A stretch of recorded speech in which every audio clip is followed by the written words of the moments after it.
آپ ان نوجوانوں کو کیسے اس بات پر قائل کریں گے کہ تعلیم کامیابی کی کنجی ہے جو اپنے آس پاس تعلیم یافتہ لوگوں کو غریب اور مجرموں کو امیر پاتے ہیں؟ جو بہادر ہے وہ آزاد ہے۔ یہ تین چیزیں ایسی ہیں جو وقت کے ساتھ قیمتی ہو جاتی ہیں۔ نمبر 1، جلانے کے لیے پرانی لکڑی۔ نمبر 2، پڑھنے کے لیے پرانی کتابیں۔ نمبر 3، اور لطف اندوز ہونے کے لیے پرانے دوست۔ زیادہ پیسہ ہر کسی کو بے نقاب کرتا ہے۔ اپنی عزت کا خیال رکھیں، یہ آپ کا سب سے قیمتی اثاثہ ہے۔ جو کچھ آپ کے پاس موجود ہے اس پر خوش رہیں، لیکن بہترین کے لیے کوشش کرتے رہیں۔ خاموش رہنا ہی انسان کے لیے فائدہ مند ہے۔ جیسے ہی وہ بولے گا مشکلات اس کو گھیر لیں گی۔ زمین پر سب سے ناخوش انسان وہ ہے جس کے پاس کچھ کرنے کو نہیں ہوتا۔ اگر آپ کوئی چیز حاصل کرنا چاہتے ہیں تو اسے پیار سے حاصل کریں، طاقت سے نہیں۔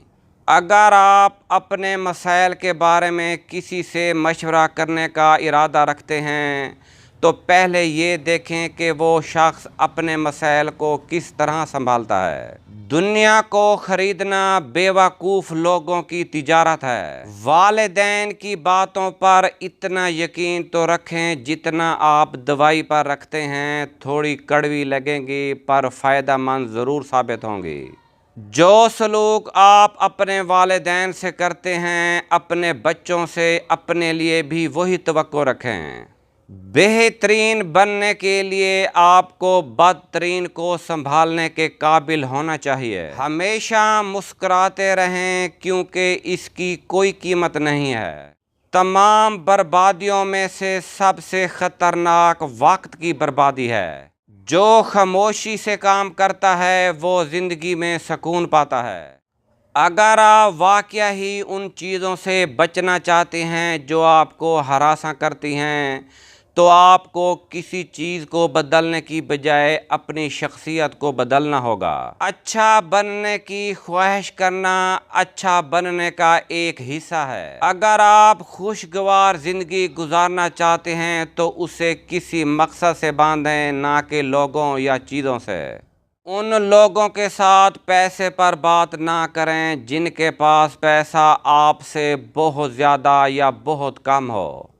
چھوٹی چھوٹی چیزیں جسے بہت سے لوگ نظر انداز کرتے ہیں وہ چند لوگوں کو دولت مند بنا دیتی ہیں۔ انسان اگر زندگی سے مایوس ہو تو کامیابی میں بھی ناکامی نظر آتی ہے۔ جو انسان اپنی ضروریات کو حد سے زیادہ بڑھا لیتا ہے وہ کبھی امیر نہیں بن سکتا۔ غرور ایک بیماری ہے جو کسی بھی کم ظرف کو لگ سکتی ہے۔ حسد کرنے والے کو دوسرے کی مرغی بھی بھینس دکھائی دیتی ہے۔ جو شخص اپنا راز چھپاتا ہے وہ اپنا اختیار اپنے ہاتھ میں رکھتا ہے۔ ساری لذت راستے کی ہے، منزل کی نہیں۔ خاموشی عقل مندی کی پہچان ہے اور بیوقوفی کا پردہ ہے۔ دل کی بجائے پیٹ کو ترجیح دینے سے سکون نہیں ملتا۔ علم کے سامنے ذلیل ہونا جہالت کا مقدر ہے۔ اگر خیالات میں گہرائی ہو تو کردار میں سادگی آ جاتی ہے۔ مخلص انسان نرم ریت پر چلنے والے کی مانند ہوتا ہے جس کی کوئی آواز نہیں ہوتی لیکن اس کا نشان موجود ہوتا ہے۔ مطالعہ کرنے سے بھی اگر آپ کی نفرت میں کمی نہیں آ رہی تو سمجھ جائیے کہ آپ غلط کتابیں پڑھ رہے ہو۔ حقیقی طور پر آزاد ہونے کا واحد طریقہ ناکامی کے خوف سے آزاد ہونا ہے۔ حوصلہ چاند کو پانے کا ہونا چاہیے کیونکہ اگر آپ ناکام بھی ہوں گے تو تاروں کے درمیان ضرور رہیں گے۔ انسان کو اہمیت دیا کریں، پیسوں کو نہیں، کیونکہ امیر کو غریب اور غریب کو امیر ہونے میں اتنا وقت نہیں لگتا۔ قانون کی مضبوط دیوار معاشرے میں خوف کی فضا کو ختم کر سکتی ہے۔ لوگوں کی آپ کے ساتھ محبت کی شدت ان کی ضرورت کی شدت کے برابر ہوتی ہے۔ کامیاب ہونا ہے تو سب سے پہلے اپنے اندر کے ڈر کو ہرانا ہوگا۔ جو لوگ دوسروں کی خوشی میں خوش ہوتے ہیں ان کی خوشیوں میں کبھی کمی نہیں آتی۔ جب آپ مستقبل کے حوالے سے پریشان ہوں تو نیند روٹھ جاتی ہے۔ ماحول وہی رہتا ہے، بس انسان تبدیل ہو جاتا ہے۔ دولت ایک بوجھ کی طرح ہے اور بوجھ سے انسان خوف زدہ رہتا ہے۔ ہر بیماری کا علاج مریض کے آس پاس موجود ہوتا ہے۔ اگر ہم سے ہماری عمر کا سوال کیا جائے تو ہم وہی سال بتاتے ہیں جو گزر چکے ہیں، جبکہ اصلی عمر وہی ہے جو ابھی باقی ہے۔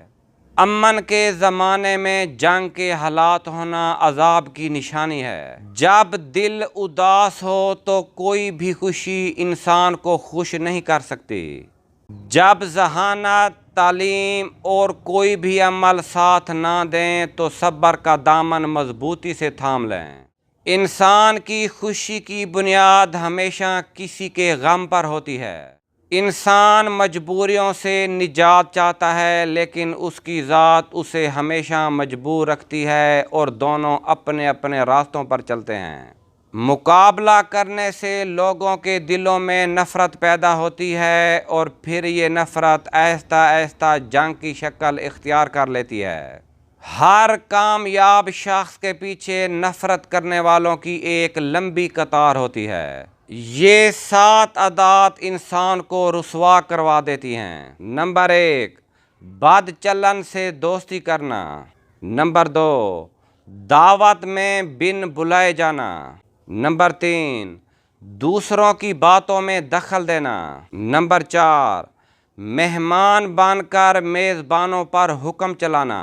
نمبر 5، حریص دولت مند سے مدد طلب کرنا۔ نمبر 6، مجلس میں اپنے سے بالا شخص کے پاس بیٹھنا۔ نمبر 7، ان لوگوں سے خطاب کرنا جو سننے کے لیے تیار نہ ہوں۔